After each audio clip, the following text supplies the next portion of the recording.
ใหญ่ไปยังศรัทธาสาธุชนคนฟังรายการสถานีวิทยุในขณะนี้เป็นวันเสาร์เนอะมาใจวันติดพอดีทางพระอาจารย์มหาชมชาติเนาะได้เดินทางไปจังหวัดน่านได้หมอบหมายให้อาตมาภาพได้มาเข้าเต็นท์นะอีพ่ออีแม่เนาะได้เข้าเต็นท์นะพอหน่อพระอาจารย์ขอฝากแจ้งญาติโยมว่าพรุ่งนี้พระอาจารย์มหาชมชาติจะไปถวายเตียนพรรษาที่โซลาเซลล์และโซลาเซลล์เต็นท์นะอีพ่ออีแม่เนาะได้เข้าเต็นท์นะพอหน่อพระอาจารย์ขอฝากแจ้งญาติโยมว่าพรุ่งนี้พระอาจารย์มหาชมชาติจะไปถวายเตียนพรรษาที่โซลาเซลล์และโซลาเซลล์พร้อมกับถวายผ้าป่าสมบูรณ์ทำผ้าเพดานที่วัดโป่งคำอำเภอสันติสุขญาติโยมที่เพิ่นรวมทำบุญไปเจ้าภาพโซลาเซลล์หรือเจ้าภาพเตียนชุดละ600จำนวน9ชุดแจ้งมาได้เพิ่นว่านะเพิ่นเพิ่นไปวันนี้พระอาจารย์ก็ไปวันนี้ก็เลยอาตมาภาพก็เลยมาเข้าแทนในการแจ้งผลแจ้งแต่ว่าผลแจ้งเราไม่ได้อ่านสักคำ มาหันวันนี้เป็นอาจารย์เดินตามไปกันได้ยินว่าหลายคนอยู่กะทั้งบ้านเฮากับไปกันหลายอยู่ก็เลยมาเข้าแทนเข้าแทนมันผูกนะเป็นเรื่องเป็นราวของทั้งคืนประจำหรือว่าชั่วโมงประจำของอาตมาภาพก็จะเป็นฉบับข่าววันนี้ก็เป็นธรรมะบรรยายไปต่างๆนั้นนะแต่ว่าก็เนาะแต่ว่าก็เรื่องอันยังก็เรื่องครูบาอาจารย์เรื่องที่6การเข้าหาครูบาอาจารย์ไปแต่ว่าวันนี้พระอาจารย์จะเอาอย่างว่าเฮาก็ช่วยพันลานาสาทกกันไปเนาะบางคนก็มาถามว่าพระอาจารย์เป็นนักเตะนักเตะกับบรรยายเป็นได้ยินว่าเป็นตีนหนังมัดทีเพิ่นก็มีอยู่9ห้องขวัญมัดทีนะบางคนเพิ่นโทรมาถามมีกะฉบับลำปางเพิ่นห้องทำนองปู่จุมดวงแต่ของอัตมาภาพเนี่ยตั้งสายเจห่มวังปานวังเหนืออันนี้เพิ่นจะห้องน้าวหลองโขงลืมน้าวหลองของมันไปป๊อกบอมป๊อกบอมป๊อกบอมวันนั้นเฮาก็มาเรื่องวัติโคสกะเหมือนก็เรื่องห้องขวัญบ่าวสาวห้องขวัญการห้องขวัญมันมีหลายอย่างอีกไว้แม่นเนาะอาตมาภาพได้เรียบเรียงไว้นักหนังสือนะห้องขวัญทั่วไปก็มีอันนี้เป็นห้องขวัญเป็นสิริมงคลถึงว่านะถึงว่าสิ่งวันนี้มันเป็นสิ่งที่ฉลมจิตใจห้องขวัญคนทั่วไปกับเวลาลูกเต้าเราหลานลูกตั้งไตตั้งละหรือว่าปัญญาอย่างมาติสะดุ้งตกกระป่าหิวไปเป็นสบายแล้วมันก็ห้องขวัญเป็นหน่วยเป็นไข้หรือว่าได้สิ่งอันยังตีเป็นมงคลได้ครับตำแหน่งได้หน้าที่ได้การงานเป็นครูเป็นหมอสอบได้นี่เป็นก็ห้องขวัญเป็นสิริมงคลห้องขวัญตุเจ้าพระน้อยเป็นกว่าไปแหมยังนะม้วนห้องขวัญตุเจ้าพระน้อยเป็นหาไปหนังพระวรรณะอยู่ในธรรมในป่าห้องขวัญหนักแก้วหรือว่าห้องขวัญนี่เป็นแหมอันเป็นห้องว่าเพียกขวัญคนสบายนักเนี่ยนะคนสบายนักมันก็จะที่ว่าหลอดแรมเปิ่นก็เอามาเตียนเอาเตียนมาสีเต่าอายุคนป่วยนะเส้นในมันนะเส้นไฟเอาเขาตอก7 เม็ดปักไว้เปิ่นก็ห้องขวัญนั่นมี4-5บังก่อนห้องบังแหลกตกลงมาถ้ามันแตกก็แสดงว่าบันไดเนี่ยถ้ามันตกกายห้องกายยันเปิ่นจะเขียนยันที่เขาเปลือกเนาะเอาเป็นแต่นั่นแต่นี่เปิ่นก็มีความหมายของเปิ่นถ้าห้องแล้วมายิบเม็ดข้าวยังได้กีกอยู่แสดงว่าขวัญยังมาเติมขันตั้งแหม12 บาทเนี่ยนะแบ่งขวัญค้นใครเขาต้องแม่มันอัตมาภาพนี่ยังกะเกยได้เนี่ยอยู่นะตอนนั้นไปแม่เหมาะเปิ่นมาหาไปอันนั้นลูกไปแม่เท่านะเปิ่นอยู่ด้วยกันมาเปิ่น5การพาขวาเปิ่นก็ยกยืนกันนะใส่ของกันเพียเมียมานปุ๊บลูกไปมานปุ๊บแม่เท่ากันลงเป็นป่วยเป็นไข้ก็ไปตอนห้องว่าแบ่งขวัญคนไข้แม่มันเขาต้องเผาไฟเผาคนได้กันไรเขาต้องแม่มันเผา3 ครั้งกันไรเขาต้องแม่มันแล้วอันนี้ช่วยมันได้ละเพียว่าแม่เท่ากับเข้าออกเข้าโรงพยาบาลวันที่ลูกไปเกิดลูกแม่เท่าก็เข้าโรงพยาบาล ได้2-3 วันไม่เท่าเพิ่นก็ไปเนี่ยเพิ่นห้องแมงขวัญเขาต้องคนตะกอนว่าถ้าคนกลับบ้านกลับเฮือนลูกก็ดีหลานก็ดีลูกไปลูกอ้ายหลานใจเรามีการต้องมีการตั้งคันคนในบ้านเจ็บป่วยเจ็บเป็นเพิ่นห้องเพิ่นก็เอามาห้องขวัญมีสัตว์ตวงไว้ตั้งกลางเอาพายมัดไม่ม่านกึ่งคนเกิงกันหนังคนลายเสร็จตวงดอกอันนั้นห้องขวัญไม่มันสู้ขวัญง้อขวัญควายก็มีมันเดียวหันไปสู้ขวัญจ้างนะสู้ขวัญมีเฟ้นด่าก็มีนะแต่เมื่อนั้นยังเป็น เรื่องเป็นเล่ากันอยู่สมัยก่อนเป็นสู้ขวัญง้อขวัญควายสัตว์ตีหือคุ้นเนี่ยเห็นสักวางเนี่ยเดือน8หลอดเหล้าเดือน9มาถึงจ้ากล่องควายเหลืองอย่าน่ากินข้าวอย่างหรอตัวนั่นเจ้าคนนี่เจ้าคนนั่นยืมคนนั่นซื้อตุกเดี๋ยวควายเดิน8เปิดจังหวะตุกเดี๋ยวควายเดิน9แต่เราแข่งดำมดหลักเพียหลักไทยเอกหลักง่อนหลักเอกหลักเพียสู่ขวัญเสามงคลเช่นใหม่เวลาเปิดขึ้นเช่นใหม่เป็นกับสู่เขามงคลสู่ขวัญบ่าวสาวสู่ขวัญแต่งงานสู่ขวัญเข้าเปิดกับมีนะกำมัดมือแบบบักเก่าแล้วก็ย้ำละอ่อนให้ปนย้ำจางผีแล้วอ่อนให้มาคำคืนอัตมาภาพกันเรียบเลี้ยงเป็นคนที่หุ่มเรียบเลี้ยงหนังสือไว้ปล่อยแม่เนี่ยวันนั้นเปิดกระถามว่าพระอาจารย์เป็นนักเตะในห้องขวัญมาทีได้อยู่ใกล้แล้วแต่ก่อนเตะขนาดนักกันมาทีกันกุมันนะเตะในคนเท่ากะเปิดมันทำน้องเจโฮมมันไปแหมยางลูก เตะไหนเป็นกะให้อิงเกาให้มันจะว่าให้เสร็จได้กันทำดีว่ายังตุ้ลุงท้องว่าเล่นนะเพราะว่าเฮาพันล้านนะดีว่าเจ้ากูมหาจารีโดนไม่เสร็จบุกตีให้หาแม่มาทีสรุปตายนั่นก็ห้องควันมาทีมันก็มีต่างๆนั่นนะมันกับพวกนี้เป็นกลสโลบายเป็นตีย่อมจิตย่อมใจปล่อยไหมคนเฮาจิตป่วยจิตเป็นมันมีหลายอย่างในเนี่ยสิ่งเหมือนเนี่ยมันประกอบขึ้นมาจริงๆมันไม่ใช่ศาสนาพุทธเท่าแหละมันเป็นศาสนาพราหมณ์เป็นศาสนาพราหมณ์แล้วอาจารย์มาเนี่ยยังเพราะว่ามันเป็นวิถีชีวิตของเจ้าบ้านเจ้าจองที่เฮาหันกันเปิ่นก็ถามมาก็ยังยายพิมพ์ได้เปิ่นจังถามนักกะตายแล้วไปในตุ้ง3หางหมายถึงหยังตรงเขาดวนหมายถึงหยังก็ได้ไปอธิบายไปถ้าเปิ่นใครฮู้ก็ถามมากก็อธิบายไปนะถ้าอธิบายปากต่อปากคนต่อคนมันก็ฮู้คนเดียวเฮามีสื่อมีวิทยุเป็นสื่อกลางเฮากับบรรยายบรรยายกรรมไปฟังกันถั่วแล้วหูความหมายเป็นตีวอนหูวอนใจเนาะวันดีพอดีวันที่2เนี่ยอาตมาภาพก็จะไปห้องขวัญพนักแก้วนะอันนั้นเป็นก็เป็นเน้นมาเหมือนน่ะเป็นเน้นมาอายุ12ละเพีย21เป็นจะดีเป็กก็เป็นลูกศิษย์ลูกหาแต่ก่อนเคยสอนหนังสือนะก็ได้พระอาจารย์มาห้องขวัญให้ผมกำเนิดเนี่ยฉบับของอาจารย์เสน่ห์การหลงเนี่ยมันมีหลายฉบับนะฉบับแบบรวมสมัยก็ห้ามตั้งแต่ไปเกิดที่โรงพยาบาลนี่ประมาณถ้าแบบบักเก้าแต่น่ะเพิ่นเอาไปใส่โดงยงไว้คันใดตีนตึกไปห้องเสียงแพเนี่ยว่าเป็นลูกป่อแม่ไปบนเนี่ยอีป่อแม่สมัยนี้รุ่นนี้เคยได้ยินบ่นี่พอรุ่น7-80ที่ฟังรายการเนี่ยสมัยก่อนมันจะมีโรงพยาบาลลูกเกิดบ้านเกิดจ้องเปิ่นก็เอาไปยองหัวคันไดใส่โดงตื่นตีนตืบเด้อม่วนนะกำห้องขวัญว่าพนักเนี่ยวันนี้ก็จะมาเรื่องกำห้องขวัญเนาะแล้วก็เรื่องขวัญแล้วก็จะห้องขวัญพนักแก้วให้ฟังห้องขวัญอันอื่นเอามาว่าเนี่ยห้องขวัญพนักแก้วเนี่ยมันมีความหมายเปิ่นห้องว่าอาคันยสูตรพระพุทธเจ้าเฮาน่ะได้จี้ว่าคนเฮาเมื่อ7 วันนะ7 วันลูกสวรรค์ลงมาร้อยฟ้าร้อยเมฆปลอมว่ากลับไปเข้าสู่ขมอมปอด7 วันแหม7 วันพ่อแม่เขาสมสู่หรือว่าอยู่ด้วยกันลันเข้าสู่ต้องแม่แหม7 วันวิญญาณแก้วเขามาแสกนะมีหูมีตาเป็นจัตุมาข่อย4เริ่มจะเป็นคนเปิดห้องอาคารยสูตรพระพุทธเจ้านี่เก่งสมัยก่อนมีกองจุลทรรศน์อีปล่อยแม่มันจะมีรู้สมัย2-3,000 ปีแต่ก่อนบัดเดียวนี่มีวิทยาศาสตร์เขามีกองจุลทรรศน์อย่าส่องเข้าไปน้อยที่สุดนะต่อขาหมดแดงพา8 ดกอันเนี้ยนะตัวที่จะมาเป็นเฮานะเกิดว่าตัวขาหมดแดงแล้วพา8เหมือนกัน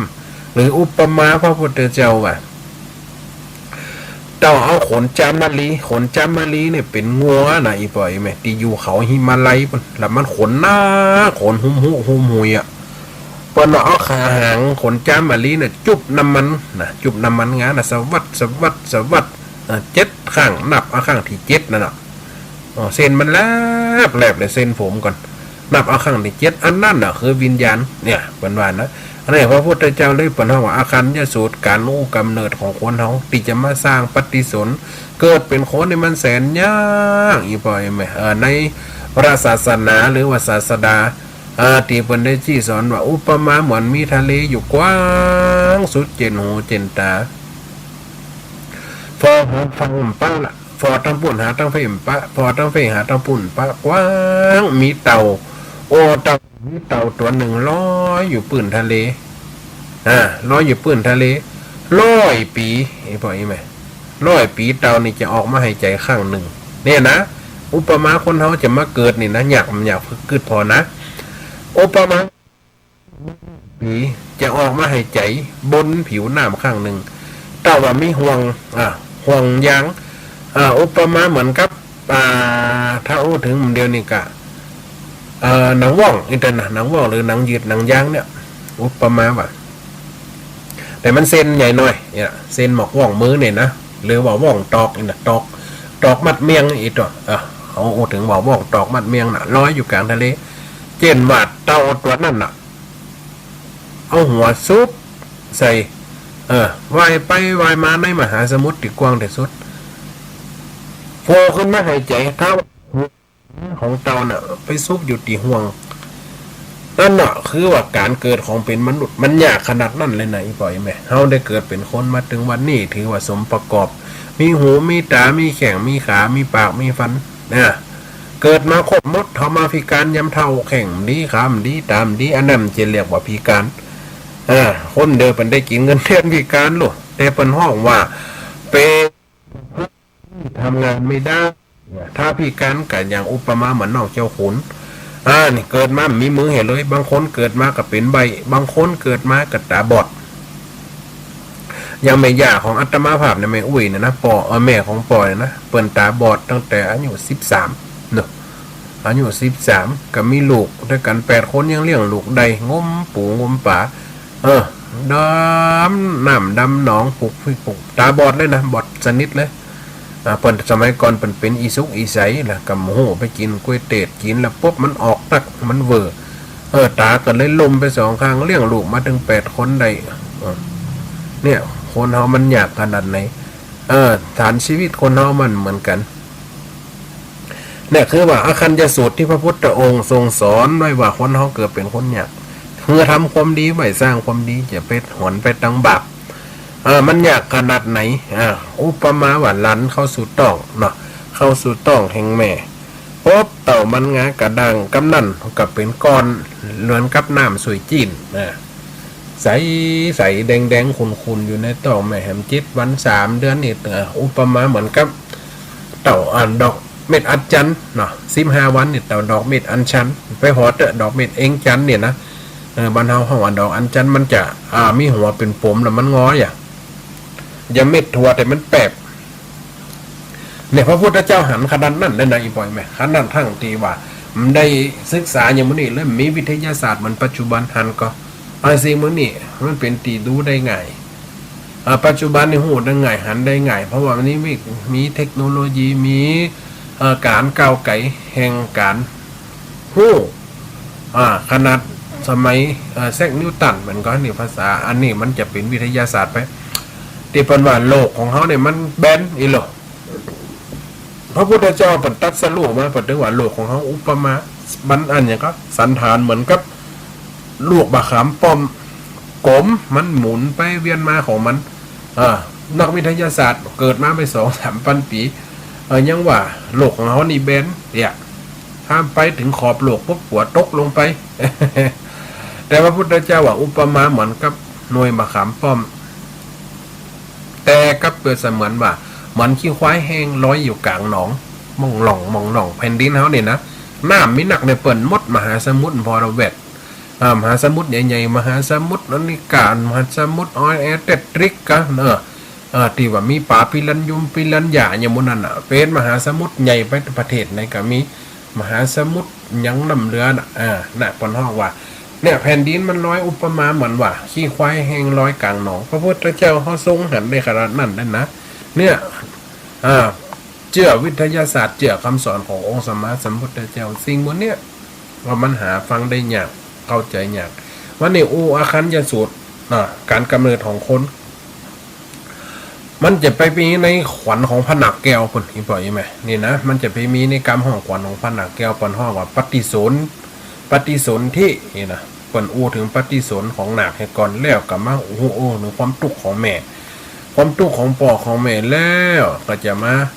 ถึงการเลี้ยงการดูเต้ามาได้บวชได้ห้องขวัญอันนี้ขวัญคนเขาคืออย่างที่อาตมาภาพไว้แต่กี้ขวัญคนเขาก็คือจิตวิญญาณคนเขาเนี่ยมันจะว่า32ขวัญมีหมดนะจริงๆมันก็มีวิญญาณเดียวนะแต่มันความรู้สึกมันแผ่ซ่านไปอย่าตาเขาก็รู้สึกว่าหันหูดังก็รู้สึกว่าทราบหลังเขาก็รู้สึกว่าห้อนแสบไหมเวลาแดดเผาหัวเวลาเกิดความเย็นความหนาวมันก็หัวรับรู้ได้ห้อนหัวห้อนหลังห้อนหน้าห้อนตาเนี่ยคนเขาว่าขวัญคนเขาแต่วิญญาณน่ะมันขวบไว้วิญญาณเป็นตีหักษาถ้าวิญญาณอยู่ในร่างกายคนเขาอยู่ได้สักคนก็ต้องออกจากสถานที่นี้ก็คือกายนครมีหัวมีหางมีสะดือเมืองขนาดลำปางยังมีสะดือเมืองเชียงใหม่ก็มีสะดือเมืองหันก็เขาไปใส่ขันดอกอินทขินกันน่ะมดตะวากันเนาะเดือน8เข้าเดือน9ออกนั่นก็เพิ่นเอาไปไว้อันนั้นคือสารลักเมืองก็คือสะดือเมือง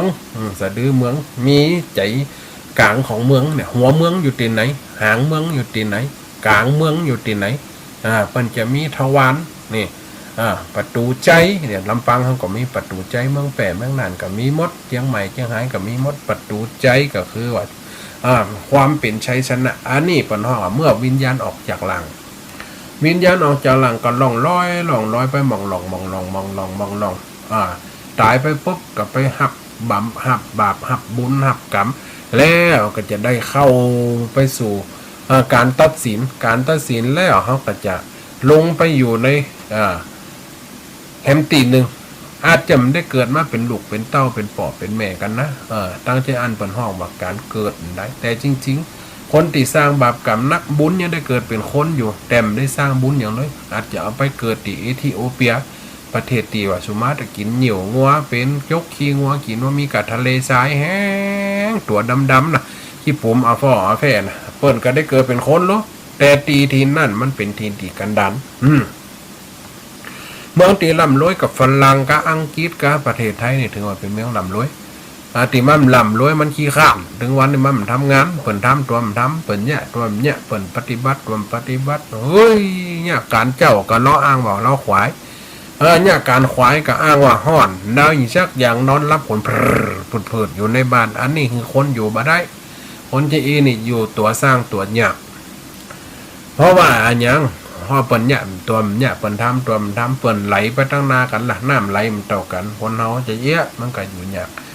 เดี๋ยวจะเสียเวลาน่ะจะได้ถึงอาคันจะสูตรมันอยู่ในกำห้องขวัญผนักหน่อยปล่อยแม่นเนาะเวลา25 นาทีละนะเดี๋ยวมันใจเวลาประมาณสัก15 นาทีกันนะอันนี้ห้องขวัญผนักแก้วนี่มันจะมีคนห้องว่าอาคันจะสูตรนะปล่อยแม่นเนาะมันเป็นอาคันยสูตรคือพระพุทธเจ้าเป็นพูดตรัสออกมาว่ามันเป็นจีเนอร์ร่างกายมนุษย์ตั้งแต่เกิดมาแล้วก็เข้ามาสู่คันมันดาเป็นจะได้นี่จะได้ห้องขวัญฟังเด้อนี่กำห้องขวัญแบบบักเก่าเนี่ยนะเอาแบบสมัยมานะห้องกุฏิอัตมาภาพไปห้องขับป่วยครับยึดเจียงแสนเจียงไห้นะครับป่วยในลำปางแต่เมื่อยายแก้วก็ได้นิมนต์ไปแม่เพ็ญศรีก็ได้นิมนต์ไปห้องขวัญผนักตั้งแต่อำเภอเมืองตั้งห้างชัดก็ยังไปอยู่ป้องก็ตึงให้อันเนอะห้องขวัญเพราะมันอู้ถึงกำเนิดพ่อแม่เนาะอาจจะว่าให้ฟังเนอะว่านี่มีขันตั้งสองอย่างแต่เป็นห้องว่าเป็นอาคารจะสูตรเนี่ยอย่างถึงเอาขวัญผนักแก้วมาว่าเป็นเล่าถึงอาคารจะสูตรการเกิดของคนเฮาเนาะลองฟังก่อนเนอะ จะใจโสอาจาใจโยอาจามังกัลโลสิทเลโส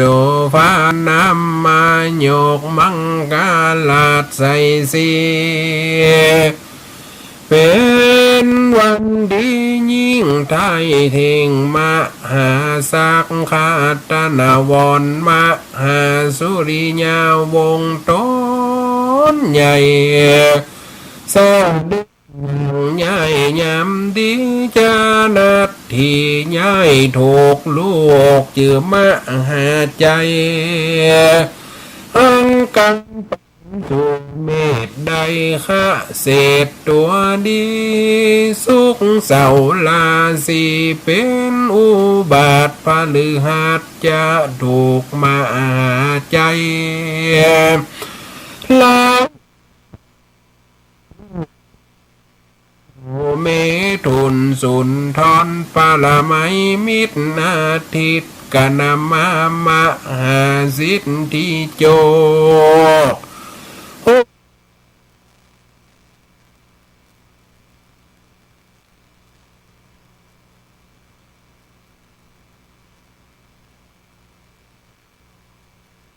หน้าผาเปสัตทันโลเป็นวันพระสัพปัญโยคืนนั่งเต้นแก้วผาเป้แล้วพงพระญามานสัพปะมังการอันดีหญิงไทยจริงเก่าไว้ว่าวันนี้เป็นวันดีผู้ข้าขอไขวัดดีไปโจดแจวก่อนจากเรียกขวัญลูกแก้วตนประเสริฐขอกล่าวกำเนิดกฎหมายอันนี้จะเริ่มเล่าถึงอาคัญญสูตรแล้วเนอะขอเล่ากำเนิดกฎหมายแห่งคนตั้งหลายตั้งยิ่งตั้งใจหนุ่มเท่าปะทะมาเก้าหัวเตียเมื่ออินทรีเจ้าเจ็ดลูกคบทวนถูกมังไม้ปัทวีโปปัทวีโปคือถาดดินปัทวีอาโปติโจวาโยธาตุทั้งสี่เนี่ยดินน้ำลมไฟนะปัทวีอาโปเตโชคือไฟวาโยคือลมอาโปคือน้ำหัตถวิโปเตโจวาโยธาตุตั้งสี่เจ้าก็มาตั้งตีในตนเอาปฏิสนก่อตั้งจิตโลกนานบ่แตกพีนาเข้าสู่ศีรษะหัวแห่งป้อใดบัวละมวนเลี้ยวไว้ผากดอยู่ในบ่อดินเป็นดังน้ำสุยจีนอยู่ได้7 วันเข้าสู่ในศีรษะแห่งปอด7 วันแล้วก็หลันเขาต้องแม่แหม7 วันเหมือนกับน้ำสุยจีนธาตุสีฟ้าสมถูกส่วนในตนจริงได้เจอว่าเอาปฏิสนกำเนิดก่อตั้งเกิดเป็นตัว15 วันบ่มองมัวมนเศร้าตัวตาลูกเต้าเม็ดดอกอิงจันมีสีสันเหมือนน้ำมันงากระด้างเหลืองคนชีวิตเจ้าก้อยก็กลุ่มตีในคานการถึง21 วันมาควายตัวเจ้าก็ใหญ่เหงาโกมธาตุเสียผสมบ่ไว้วอดเหมือนนอนน้อยงอเงินงอดตอดหน้าไปมาเหมือนกับลูกน้ำนี่นะหรือว่าแมงงองแง่งแมงที่เป็นห้องลูกยุงเนี่ยเหมือนเนี่ยได้ต่อคือก็ เศร้าได้21 วันเหมือนกับลูกยุงเนี่ยดิ้นอยู่ในท้องแม่ดอกแดกดอกแดกแต่แม่ย่ำหูซึกเดืออุปมาเหมือนเหมือนหนอนน้อยๆงอแงนงอดเนี่ยเหมือนหนอนน้อยงอแงนงอดตอดไปมาได้28 วันแตกเป็นตากาแงพระนาคแก้วข้าก็มีปมออกมาเป็นปมมี4 ปมอย่างกับอีหัวกบแล้วก็นั่นนะเนี่ยม่วนนะไอ้พ่อแม่ฟังไปนี่เปิ่นฮ้องว่าอาคันยสูตรพระพุทธเจ้าได้บอกมันก็ลูกกบโลดออกมาเป็นปมได้2 เดือนกมมาควายตัวเจ้าแล้วก็ใหญ่จำเลื่อนมามีปากดังหูตาเป็นจาตุมาควาย4 ตีนมือกี่เหยาวก็กันนั่นแขนกันยาวออกตีนกันยาวออกแต่ย่ำมีนิ้วแต่นะติดกันเป็นเพิ่มเผอยังตีนเป็ดนี่อีปล่อยแม่นี่ออกมาเป็นจาตุมมาควาย4 ตีนมือกี่เหยาวก็ยกขึ้นต่อต่ำตรงกลางไอ้หลมือขอดกันเดี๋ยวต่ำตรงกลางไว้เอา2 ศอกตั้งวางขา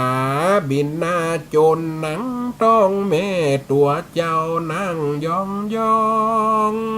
นั่งยองอยู่ในต้องแม่ตีนมือตั้ง2ก่อยยัง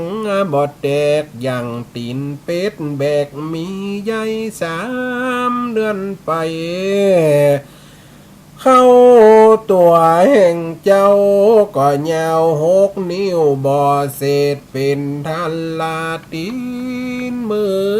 ก็แยกออกมาเตือนน้อยงามเจินจ้อยอ่อนจอนรอด4 เดือนมาจับโซตาเนี่ยแกนตาแห่งเจ้าย่ำได้เหมือนแต่นะอยู่ในท้องแม่มันมีอย่าง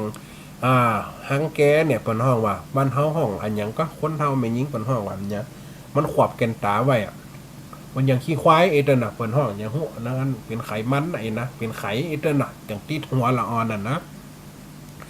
4 เดือนจับโซ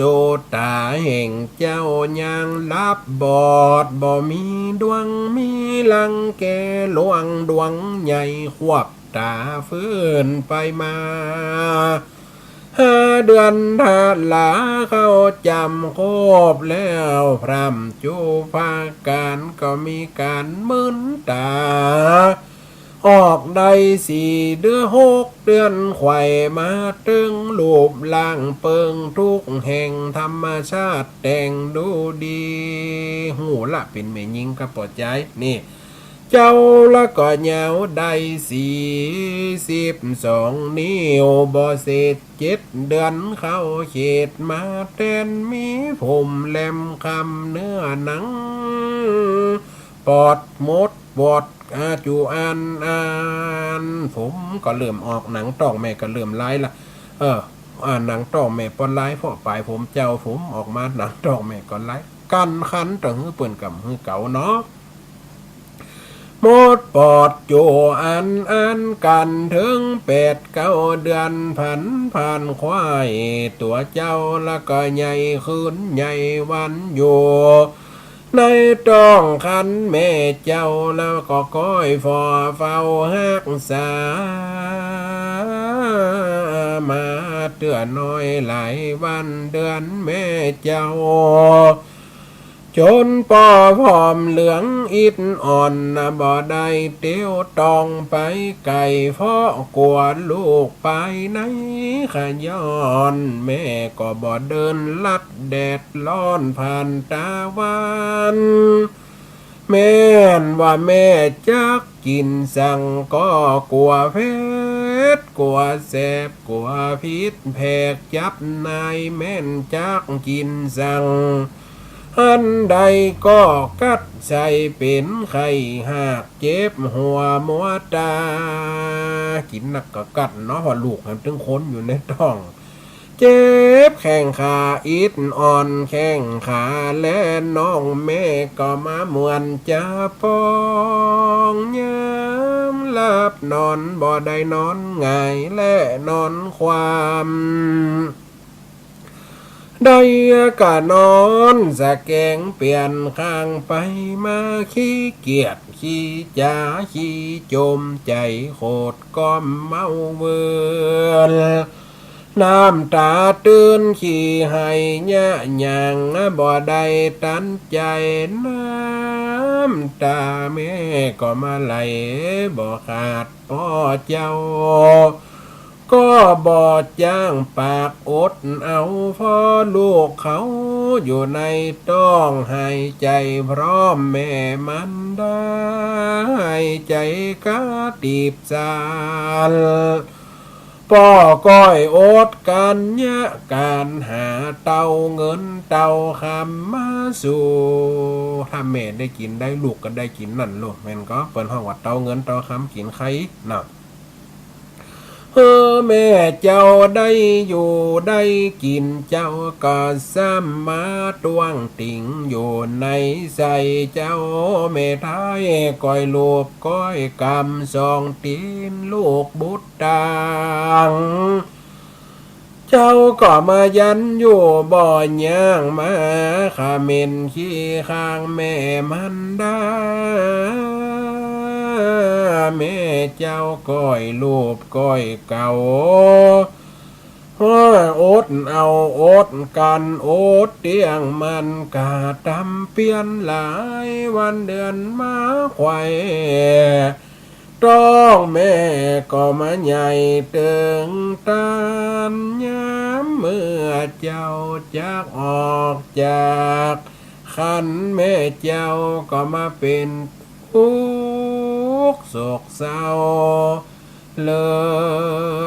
ยจ้า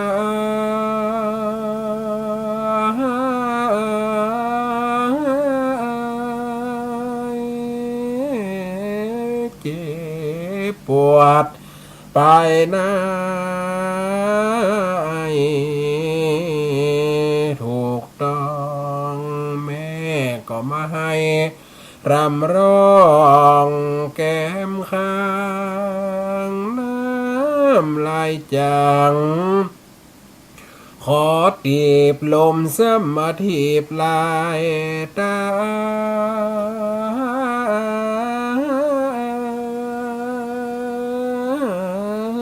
เหมือนหัตถญาแม่เจ้าเกียบขาดแม่ก็มาลั่นให้ค้างออกปากว่าอ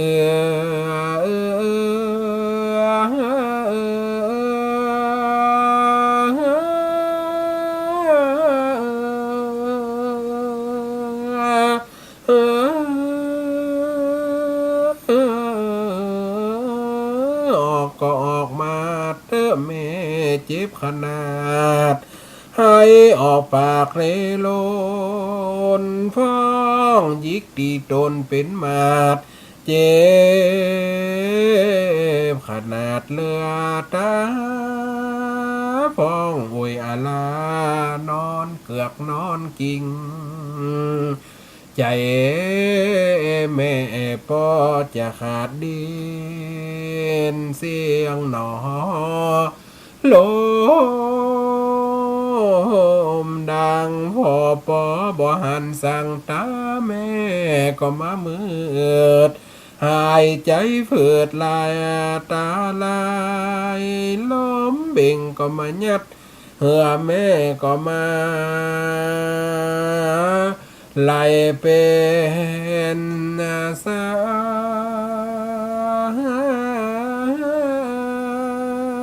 ยเอกดาโวยวายเพราะมันเจ็บกว่าพ้องก็โจมแจ้งดาตีต้นพ้องสัตตีนข้างโยนลำให้กลัวว่าเกิดบ่ได้มาตายละลูกน้อยสั่งมามองตาอ่ำก้อยปูน นเวทานายามนั้นลมก็มายัดแม่เจ็บต้องเหมือนไฟลนแม่ก็อดทนลำบากใจ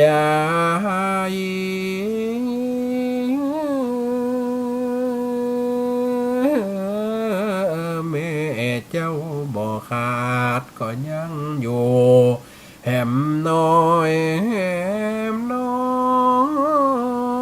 ยหนึ่งเต้าสายใหญ่บัวทิพย์จิบตัวให้ใจฝืดตากุมเมิดมัวดำลมซ้ำมาตำทิบต้องเฮือเจ้าป้นต้องแม่มันดาฝูงแม่ป้าเอาอาแห่งเจ้าก็เอาน้ำบ่เศร้าสมัยก่อนมีโรงพยาบาลอีกบ่อีแม่มันก็เอาน้ำเข้าหมวกเอาน้ำใสน้ำอุ่นเนาะเอาน้ำบ่เศร้าใส่ดีมาหดล้างสีอาบเจ้าแล้วก็ให้ออกปากว่าอาเวเขาก็เอาเจ้าไปนอนแบไว้ในดงอันนี้แบบโบราณเนอะเขาก็เอาถีบโด่งตีหัวคันไดห้องดังไปเสียงแผ่กันว่าเป็นลูกพ่อแม่ไปบนเป็นลูกพายลูกผมตัวกา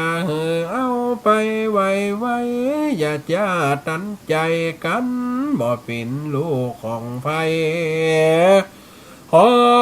เจ้าปันใหญ่แล้วเอาไปใส่ในผ้าอ้อมพร้อมเป่งตีนอนเลียนเจ้าเปลี่ยนกันโจมจูบจมดมข้ามหม่อมแล้วก็กล่อมลับไปแม่เจ้าก็มาอยู่เดือนไฟลูกเต้ากินข้าวก็บ่ลำกินน้ำพริกดำคอปอตันปอติบบ่ได้กินแกงหีบและจืนมันลายเดือนวันมันมาอันนี้อยู่เดือนคนหลุ่น7-80เนี่ยเน็ตผ่องเนาฝากจองเต่าพามือเนี่ยดังไฟทั้งหลุมเงี้ยเดี๋ยวกับปะเฮิงเดี๋ยวกับอาบน้ำใบเป่าต้มนะถ้าตอนล่างข้าวล่างสะเนี่ยนี่มันนี่ลำดับแบบเก่านะจะว่ามดอีแม่เดี๋ยวเวลามันจะมดเนาะกินข้าวก็บ่ลำกินน้ำพริกดำคอก็ปอตันปอตีบบ่ได้กินแกงหีบและจืนมันไหลเดือนวันมันมากส่วนพ่อเจ้าก็บ่ได้ฝากไปไหนได้อยู่อุ่นได้อุ่นเดือนไฟอุ่นน้ำได้ช่วยกำลุ่มลาเหมือนลูกบุตรตาให้อ่อนแม่ก็เอานมมาป้อนปานในดูดพอกลัวลูกดับจิตตายบ่ใหญ่เจ้าก็มาโดดได้ลื่นลงคอบ่เหือลมต้อแดดตองบ่ได้ผิดทองตั้งใดเอาผ้าแวดวงตัวช่วยปัดปัวคำเจ้าส่วนพ่อเจ้าก็บ่ได้อยู่หกไปเสาะซื้อเอาหน่วยใหญ่แล้วเอา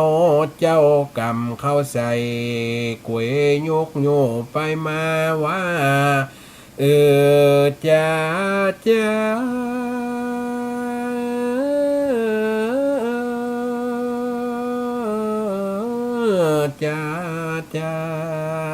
ถ้าอาตมาฝากไปห้องขวัญอย่าเอานอนบนตักแม่ละเฮ้อแม่ลูบหลังถึงให้ถึงเปิ่นถึงตัวแต่ป้อมพดนะ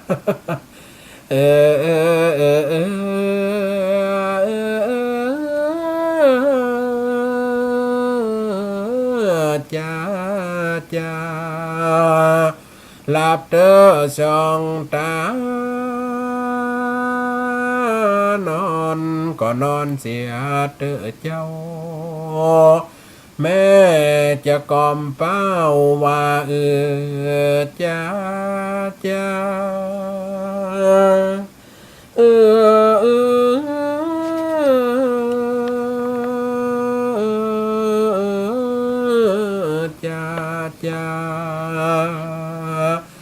ลาบเสียเตอลาโอลูกเย้าแม่คนดีเจ้าจะไปข้างหอข้างอีจูแม่ใจคืนเจ้าจูนอนเสียดึงดึงแล้วก่อยตื่นย้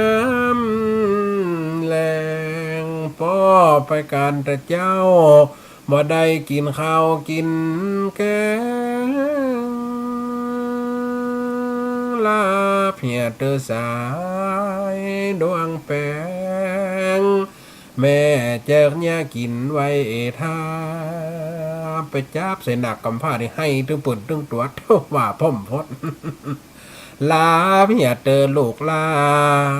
ใส่ใจแม่เฮ้ย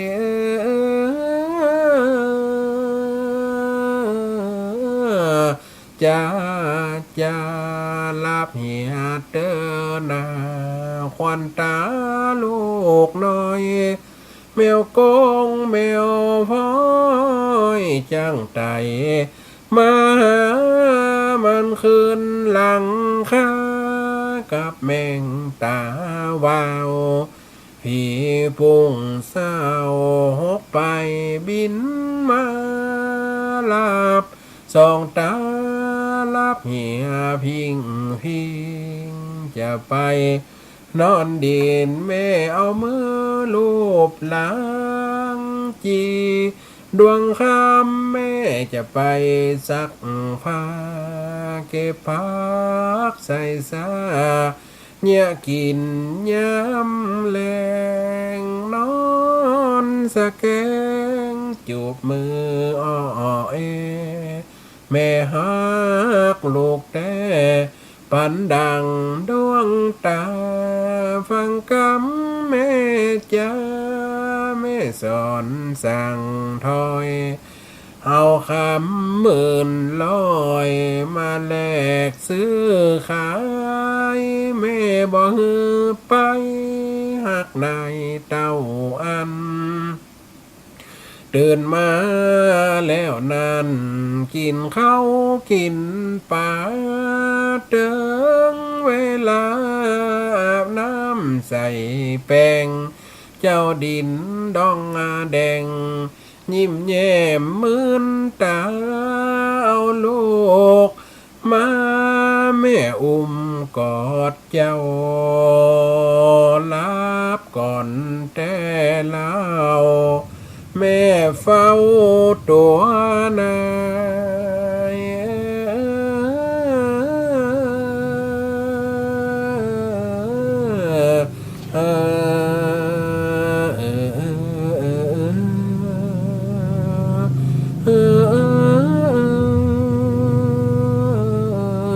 จ้าลังรับหลักกันเนี่ยก็ฟังผลกอมลูก แม่หักขาค่อยปันดวงตาปฏิบัติหักษาคำเจ้าปอนเข้าวันละ3 คาบอาบน้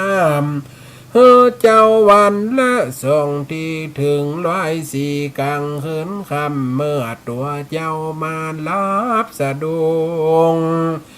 ไอ้และจำแม่แล้วก็ฟังตามไฟส่องเพราะกลัวจะเข็บแมงป่องเดือดในเจ็บกลัวจางเข็บมากันมากราบบุตรในลูกใจลูกเต้าแม่เจ้าฟังตามไฟกลัวเหียดยุงให้มาต้อมไตเนื้อแม่พอฟ้าเสือก็บ่หันสั่งแล้วจูลูกบุตรตั้งลับเหียเตอเจ้าลูกรักแม่อุดมว่าเจ้ากิ่งก้มยอดนาอุดมลับเหียเตอเจ้าแม่ได้เรื่องลูกเต้าหนอใส่ใจบ่ใจง่ายเนิ่นนายซ้ำได้คงควายหากล้วยจันและกล้วยตีบต้มเดียวมันเขาอดเนาะทนตะกอนเกี้ยวโคตรคล้ายบ้าเฮ้ยเกี่ยวเข้ายัดแต่เป็นขลาตาเตะเอาเต็กใส่ปัด เขากินปูดออกจ้อนเขาโยน หลุนเก่าเนี่ยนะกินน้ำลายป่อแม่มันหักป่อหักแม่มันจะยังคนเดียวกินน้ำวัวนมควายบุ๊บตีหันก่อนเนี่ยอีปล่อยแม่นี่เฮากล้วยจันและกล้วยตีบลูกบ่รีบกินลำเอามาม่ำมาปอนจนนาวันใหญ่เติงเจ้ากวดต้องเจ้ามากัดไก่โอเอข้างเอ้ยแม่ก็เอามาหาหิงและปูนเลยมาลูบไล่ตดแต่อย่าเธออ้อมหาหิงกะปูนเลยกะฝนน่ะเอามาตาต้องลูกอ๋อมันกัดตบเดินยำหนุนชุกนี่ปุกให้แย่ลูกของแม่เป็นเจ้าอันมันก็อีปล่อยแม่รุ่นนี่ผ่านมาหมดนี่ เลี้ยงเจ้าได้กินเวลาเมินมาย้ำคำย้ำเจ้าการความและการซ้ำกว่าไปตุกจานก็ฟังไปหอบเอาสองมือตุ่มว่ามาป้อนเข้าวันละ3 เวลาโมตนาอาบน้ำหือเจ้าวันละเตือล้างเหือหมดลงเอาแป้งจันฟงมาทาหือสันลาบกว่าเจ้าเหม็นขับเหม็นข้าวเอาน้ำข้าวมาอาบเอาน้ำข้าวหมวกมาฮดมันก็ปล่อยแม่นอนนาแข่งฮดดัดแข่งดัดขากว่าขาโกงเอียใครหื้อจีนเจ้าขันก็เอาน้ำข้าวหมวกอ๋อว่าตึกอีก่อนหน่อยปล่อยมาเวลามันจะหมดแล้วนี่นะโอ้โหประหาร13 นาทีมันยาวเนาะมันลำดาก็นั่นเปิ่นจะไปห้องขวัญพระหนักถ้ามีเวลาเข้าวันนาวันตาก็จะเล่าอันตั้งแต่เลี้ยงไปอีตนอตั้งแต่ปอนเขาอาบน้ำละก็จะได้ห้องเขาเอาขวัญอันนี้เนี่ยอีปอยแม่ได้ฟังตะกี้ฮันก็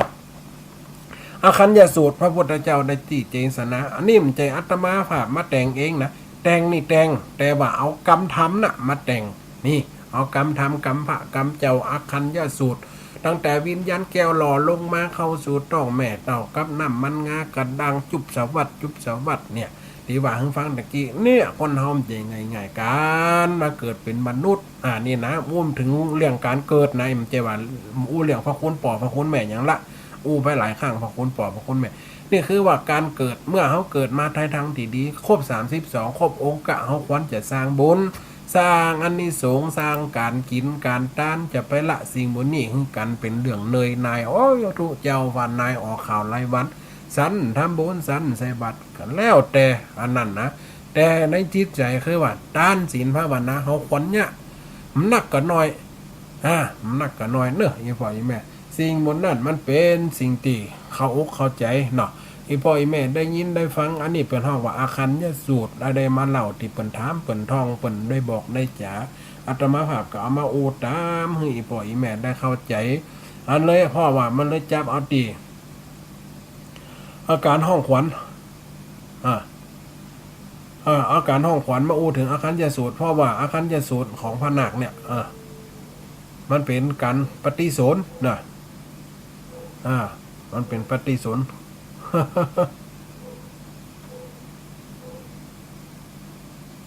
อันยมหดเนอะตุปีเกโจมาแผ่นดินไหวก็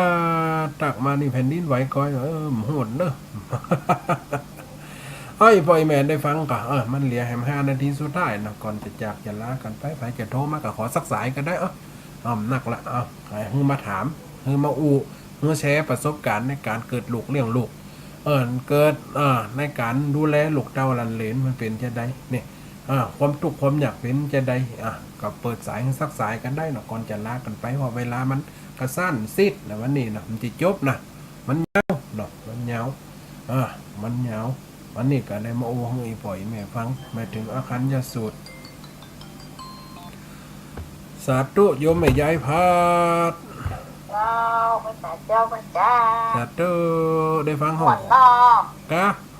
คนกำมันม่วนกับคนว่าม่วนม่วนมากมันจะม่วนว่ากำห้องขวัญมันถึงผ่านมาหมดแล้วแหละเจ้าผ่านมาหมดรุ่นนี่ต้องมาเกิดบ้านเนาะคนตะกอนเปิ่นเอานอนกับขากับแข่งไอ้แม่เนาะเปิ่นนอนกับแข่ง เอา ตอนเข้ากับนอนแข่งมันเนาะ แม่นอาบน้ำเอาน้ำเขาบอกมากดาดใครฮื้อแข่งซื้อใครฮื้อเนื้อขันเนาะ นั่นเนาะ มันมีจังอันนี้จ่างแต่งก็นี่หันก็คนมันจ่างก่อน ไปห้องขวัญพนักในเปิ้นก็ให้ เกี่ยวเข้าสมัยเกี่ยวเข้าเนาะ เอ้าโหบละออนเดียวนะไม่ฉันไม่กินไม่เอาไอ้นั่นถ้าละออนเดียวนะ พิชโลกอีก ไม่เอาไอ้นั่น ละออนตะกอนเกี้ยวกอกเขาหนืดกล้วยโคตรเขาใส่ ไปตัดแหนมบ่อไก่กับเกี่ยวเข้าไปตัวเองบุเพียนน้ำบ่อแทบตำลืนหมด ของมันหวานเนาะข้าวเกี่ยวข้าวมันหวานแม่นอันเท่ๆใช่ไหมลูกกันใหญ่มาเป็นคนเนาะ เจ้า นั่นน่ะ โอ้โห ก็พอสังคมเดียวละออนหันก็จะบุ๊บตีขำคนเฒ่าคนแก่ฆ่าป่อฆ่าแม่มันความหักมันมีสายใยมันมีกำหักหรือว่ามีสายใยสิ่งหมดนี่มาผูกพันคนตะกอนนี่เป็นกินข้าวหม่ำกับปากป่อปากแม่กำได้ป่อแม่กำใส่ สาธุในแม่เนอะ เกี่ยวกับคุย นั่นน่ะสาธุไอ้แม่เวลามันจะหมดเนาะ ไปแต่เจ้าแต่ดูเจ้า สาธุเนาะเวลามันจะหมดอันนี้นะมันมาแชร์ประสบการณ์อันนี้เป็นมาผ่านมันละแม่ยายพัดเสริมงามมันเป็นจะอีบ่อยแม่เนาะเนี่ยจะได้แตกเอาลูกอกลูกมาติดอูห้อยตะลุ่นขัดใจจักตะลุ่นก็ล่นไปหาบน้ำนี่ล่นไปหาบน้ำเนาะ สาธุเจริญพร เจ้าจะดูเจ้า สาธุ มันเอามาเข้าแล้วขวนหมดจ้าก า อันนี้ย่ำจมในแม่ย่ำได้เล่าถึงเรื่องแอมนะเท่ามาน้องขวัญไปห้องในเพิ่นก็ให้นะฮะ เจ้าไม่นอนฝังโอ้ยหมดว่ะ บนห้องว่าอาคัญยสูตรนี่แม่คือการกำเนิดของมนุษย์ เจ้าวันที่เจ้าเอ็ดแล้วมาได้หันตัวแล้วเนาะ วันที่21ได้หันตัวละอย่าตั้งหน้าไปเด้อ เจ้าหันแต่ก่อนแล้วเสียงอะ สาธุแม่เด้อให้ป้ากันเด้อวัดอันแม่ห้องไข่เด้ออย่าไปละไปลืมเด้อ เจ้าเวลาเป็นลืมเจ้า สาธุเจริญพร ฮัลโหลยายแก้วฮัลโหลยายแก้วก็71 271ยายแก้วลืมใช่เปล่าวางบนเจาะน่ะหมดเวลาพอดี271นี่ยายแก้วแน่นอน271นี่ยายแก้วหมดเวลาจะบอกแซ่มันผูกนะ271นี่ มันเหล็กย่านของยายแก้วจะจำตั้งหางไว้หมดเวลาหมดเลยบ่อยแม่เนอะก็ขอทุนเราเบาลงนั้นยังบ่หมดนะเพราะว่าเปิดห้องอาคันจะโสดคือการกำเนิดลงมาเกิดในเป็นมนุษย์แล้วเขาก็จะได้ไปฟังกันเลี้ยงกันดูแหมสาธุเจริญพรลากันไปเนอะ